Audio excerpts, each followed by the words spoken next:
excellent Père, Dieu très glorieux, toi qui sieds dans les cieux, et toi qui n'as point de fin,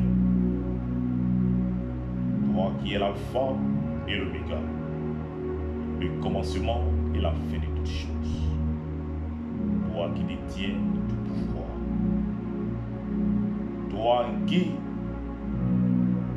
il n'y a point d'ombre obscure. Je veux, papa, ce matin te dire que en dehors de toi, il n'y a pas de Dieu. Ce matin, je veux, papa, bénir ton nom et te dire que je t'aime. Je te dis que je suis reconnaissant de là où tu es en train de m'amener. Je veux, papa, bénir ton nom ce matin et te dire merci. Parce que de toi, je ne serai pas là où je suis. Le monde entier s'est levé contre moi. Et tu m'as permis de prendre la victoire sur mes ennemis. Aujourd'hui, là, par ma position, je peux fièrement dire que j'ai un Dieu qui me soutient. Merci pour ce que tu as déjà fait.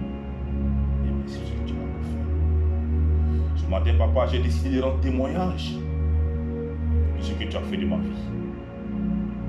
À l'instar de ce qui s'est passé dans la vie de Joseph, Père, j'ai promis de rendre témoignage parce que mon histoire est similaire à celui, à l'histoire de Joseph. J'ai donc décidé par ce matin de rendre ce témoignage afin de glorifier ton nom et d'édifier quelqu'un. Ce message n'a pas pour but de lancer des pics ou du moins provoquer qui que ce soit. Père, je veux bénir ton nom. Ce que tu me permets aujourd'hui de lancer ce témoignage. Je prie donc que papa, tu disposes le cœur de tous ceux qui vont écouter ce message. Tu disposes l'esprit de tous ceux qui vont entendre ce message. Et que ton nom se glorifie dans leur vie à travers ce message. Viens donc, papa, prendre la place, dispose du temps que tu vas m'accorder afin de pouvoir étaler mon ici. Notamment tout ce qui ne donnent pas et permet, papa, à ce que je puisse être un objet qui puisse influencer quelqu'un de manière positive et non pas négative. Que je sois effacé maintenant et que papa tu sois visible. Que je ne sois pas entendu et que toi aussi tu sois entendu. Mais le mot qu'il faut dans ma bouche afin que je puisse amener à bien ce témoignage. Que ton Seigneur soit glorifié dans le bout des cieux. Jésus prié au nom de mon Seigneur Jésus-Christ. Amen. Bien-aimés, je voudrais ce matin-là saluer quelqu'un qui me suit, qui me prend en marche pour la première fois. Je voudrais dire à cette personne-là, bénir la vie de cette personne-là et dire à cette personne-là qu'elle n'est pas au mauvais endroit et que là où elle se trouve maintenant là est la position qu'il lui faut. Je suis le révérend pasteur Silvio Inzima, président fondateur du ministère Action Foi en Christ, et je vous apporte le bonjour à tous depuis ma position en Italie.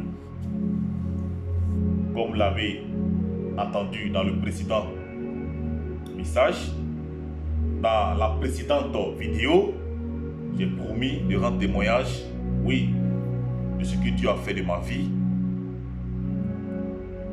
J'ai promis de glorifier le nom de Dieu en rendant témoignage de ce qu'il a fait de ma vie. Oui, de la vie glorieuse qu'il avait cachée dans le plan démoniaque des ennemis contre ma personne. et de ce qu'il a permis à ce que cette vie glorieuse puisse éclore en ce jour. J'avais dit tantôt dans mon précédent message que Dieu passe par 1000 et 1000 chemins pour se glorifier. Et que c'est dans les armes de l'ennemi que Dieu va utiliser pour se glorifier. C'est à travers les armes que l'ennemi détient pour te détruire là que lui, il va s'en servir pour te lever. Bien-aimé, le silence de Dieu dans la vie d'une personne ne traduit pas tous les jours une faiblesse. Dieu va se taire parfois, par moments, sur une certaine situation pour pouvoir se glorifier. Donc, lorsque, pendant un moment de détresse, tu cries vers lui et que la réponse ne vient pas, ne te dis pas qu'il ne t'attend pas. Il t'attend. Il se sert de toutes sortes de situations pour se glorifier. Donc ce matin, je vais dire à quelqu'un qui me suit que notre Seigneur et notre Créateur se sert de toutes sortes de situations pour se glorifier. Donc, si pendant ton temps de détresse, il ne vient pas tout de suite te secourir, ne te dis pas qu'il t'a oublié. N'oublie personne. Bien-aimé, notre Créateur pouvait stopper tout de suite le plan diabolique des frères de Joseph contre Joseph. Il pouvait tout de suite, avec tout le pouvoir qu'il avait, il pouvait tout de suite les stopper. Mais, comme je l'avais dit, il se sert de toute situation pour se glorifier. Et que c'est dans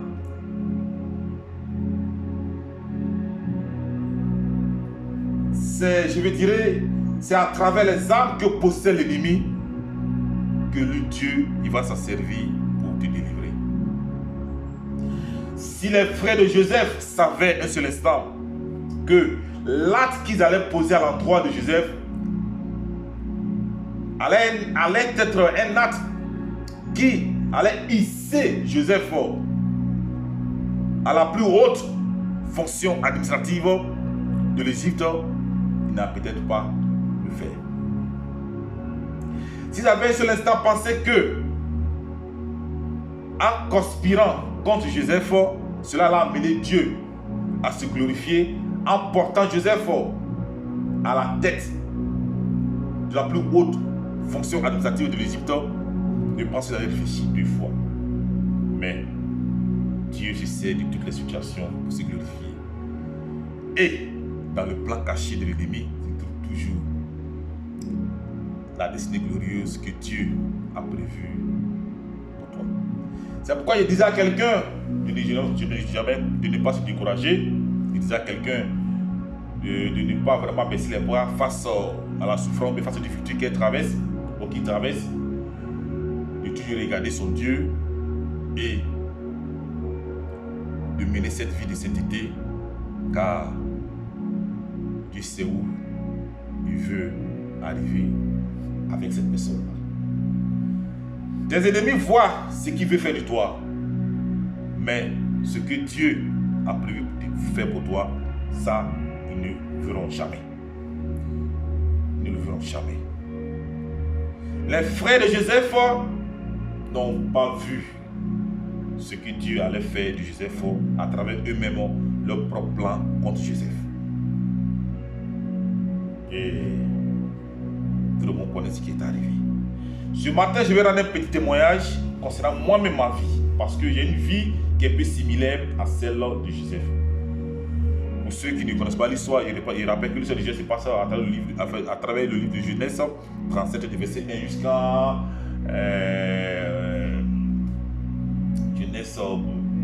la fin, toute l'histoire de Joseph. Commencez par Genèse 37, verset 1 jusqu'à chose où vous pouvez finir parce que l'histoire est très longue. Moi aussi, j'ai eu une histoire un peu similaire. Je n'ai pas été vendu, je n'ai pas été tenté par la femme de Potiphar, je n'ai pas été premier ministre en Égypte, mais j'ai une histoire similaire à celle de Joseph. Il fut un temps dans ma vie où il y a eu cette haine collective de mes siens contre moi. Je me trouve dans une famille où personne ne voulait voler à mon secours. Personne ne voulait entendre parler de moi. Bien aimé, j'avais l'impression que j'étais soumis à un dénigrement, à quelque chose vraiment de collectif contre ma personne. Tout le monde essayait à sa manière de prendre ses distances vis-à-vis de ma personne. Tout le monde essayait de prendre ses distances vis-à-vis de ma personne. Tellement la conspiration était à son paroxysme. Je souffrais. Bien aimé, je n'étais pas au départ conscient de ce que se tramait contre moi par mes siens. Oui, par mes siens. Parce que ils savaient que la haine qui manifestait à mon endroit allait me faire du mal. Mais ils s'en foutaient. Ils pouvaient tous se parler. Oui, ils pouvaient tous se parler. Tous se dire les secrets. Mais ils me tenaient toujours à l'écart. Parce que pour eux, j'étais une mauvaise graine. Bien-aimé, j'en ai souffert. J'en ai souffert.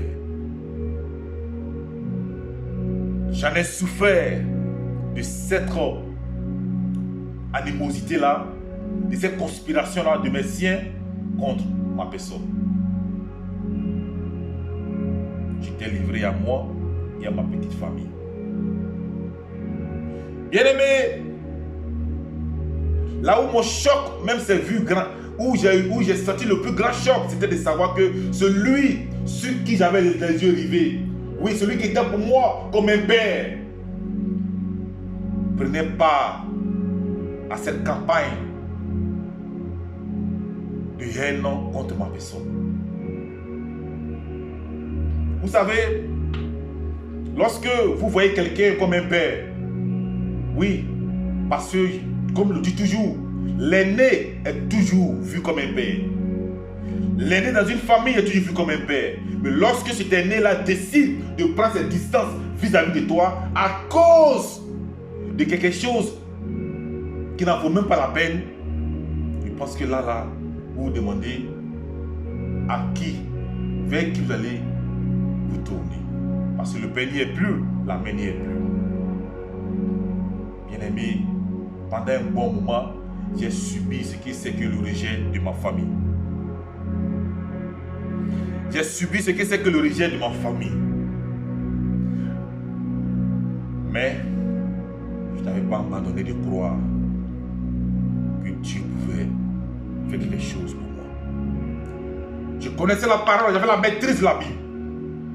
J'avais la maîtrise de la révélation. J'avais reçu mon appel, mais je refusais toujours, oui, d'obéir, de répondre à cet appel-là. Parce que je n'étais pas encore prêt. Je n'étais pas encore prêt. Je voulais faire les choses par ma manière. Les choses par moi-même. Je pensais que mes forces pouvaient me permettre de prendre la suprématie sur mes ennemis. J'ai essayé par tous les moyens de frapper par les portes pour trouver une situation favorable à ma petite famille. Mais je ne suis pas arrivé. Parce que la campagne de dénigrement contre ma personne, par mes siens,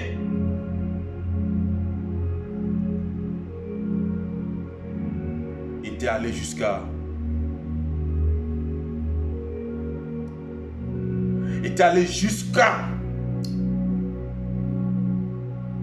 permettre à ce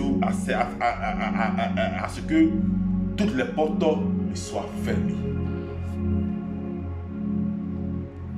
Bien-aimé, j'étais dans le besoin. J'avais réellement, véritablement besoin d'aide. Et cette aide-là, je ne pouvais pas, je pouvais seulement la voir. Oui, je me disais que je pouvais la voir seulement qu'auprès de mes siens. Oui.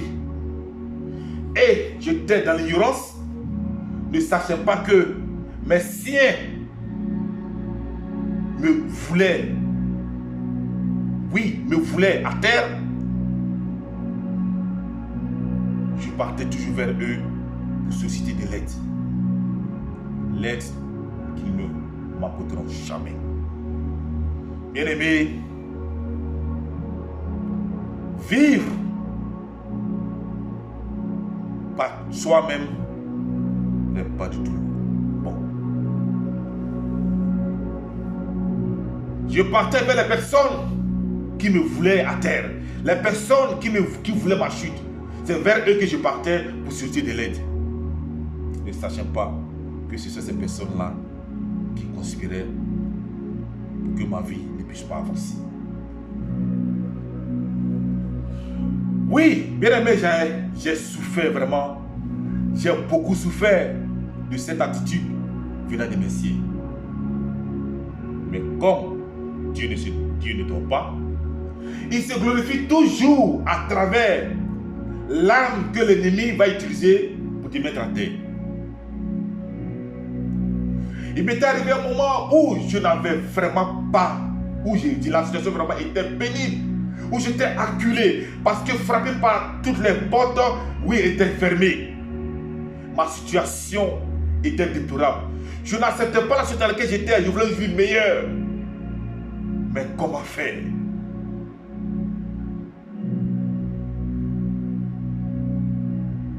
Mes siens avaient décidé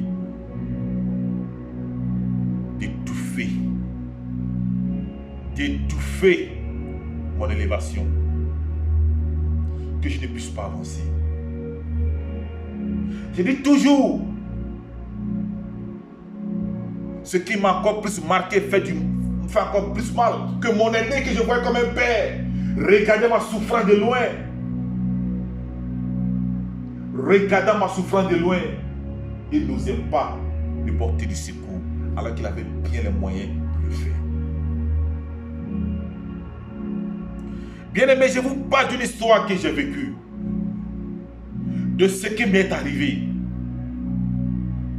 et de ce que Dieu a fait de ma vie. Mais tout cela, Dieu me réservait quelque chose de glorieux. Je ne voulais pas répondre à l'appel de Dieu. Oui, l'appel, je ne veux pas répondre. Je n'étais pas prêt parce que j'étais lié à des choses que je n'étais pas prêt à m'en détacher. Et jusqu'où il me disait, jusqu'à un jour qui me disait, regarde comment sont nombreux tes ennemis. Tu ne peux pas les vaincre. Tu ne peux pas les vaincre. Il me faut dans ta vie. Il me faut dans ta vie.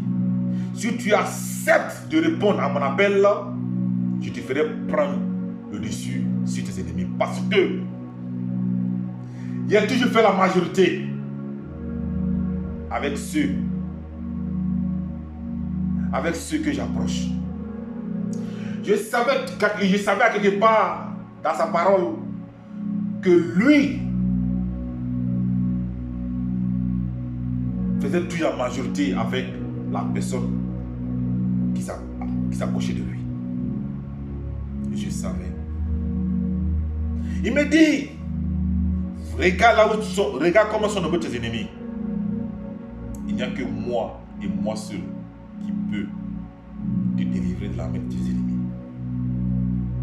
Accepte donc mon appel, sois à mon service et tu verras. Bien-aimé, tu n'avais vraiment pas de choix. Tu n'avais vraiment pas de choix. Parce que j'étais lié à ce moment-là des choses que m'étaient vraiment difficile d'abandonner. Parce que je savais que, en répondant à cet appel-là, je devais définitivement m'en débarrasser de ces choses-là. Et m'était difficile. Mais la situation dans laquelle j'allais ne me permettait plus. Le Dieu que nous servons passera par tous les chemins pour se glorifier en ta vie.